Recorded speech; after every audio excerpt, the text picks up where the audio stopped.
Bonjour les amis, c'est Xena de l'Ordre des Sentinelles. Je reviens vers vous pour un dossier écologique qui me tient très à cœur.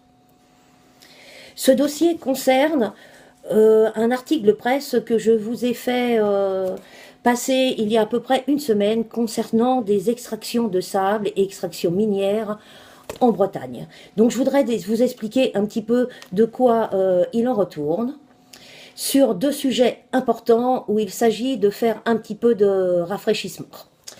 Donc le premier, c'est un décret qui autorise une zone d'extraction de sable coquillé en baie de Lannion. Donc en date du 14 septembre 2015, M. Macron signait un décret qui accordait à la compagnie armoricaine de navigation Cannes, qui est une filiale du groupe houlier industriel de l'agrochimie et de la nutrition animale, qui est présent dans 46 pays et qui fait 3 milliards de chiffre d'affaires à peu près par an.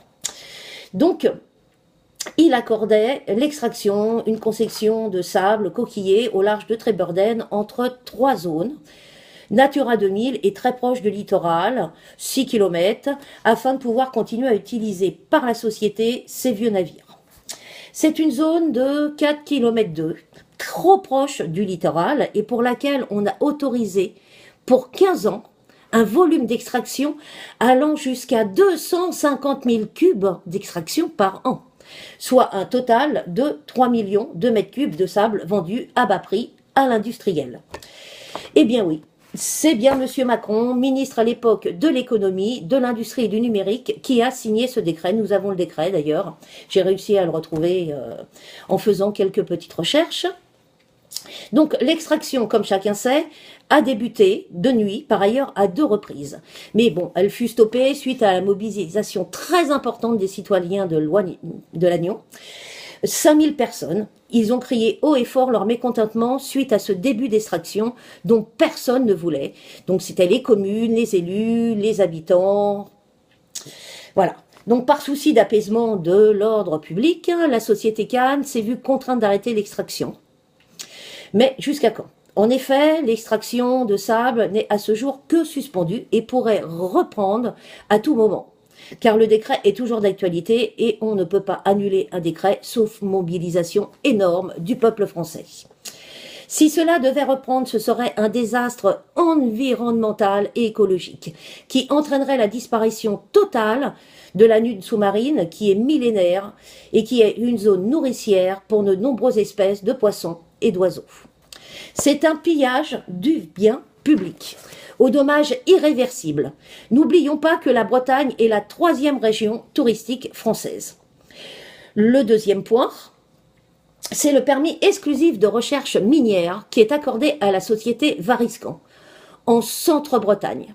Donc en 2014 et en 2015, 3 permis de recherche minière ont été accordés à la société Variscan, aux capitaux australiens, sur un territoire de plus de 400 mètres carrés, englobant 34 communes bretonnes.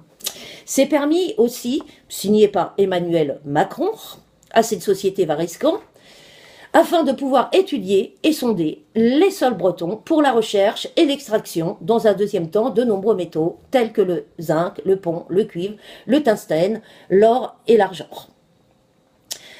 Évidemment, les Bretons se sont hostiles à ce genre d'extraction sur leur terre, comme en mer, mais on ne ferme pas les yeux. On ne fait pas la sourde oreille.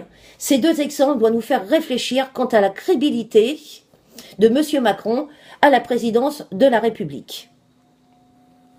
Donc, j'espère que cette vidéo vous a plu, vous a donné un petit peu plus à réfléchir sur ce qui se passe actuellement en Bretagne. Alors, aidez-nous.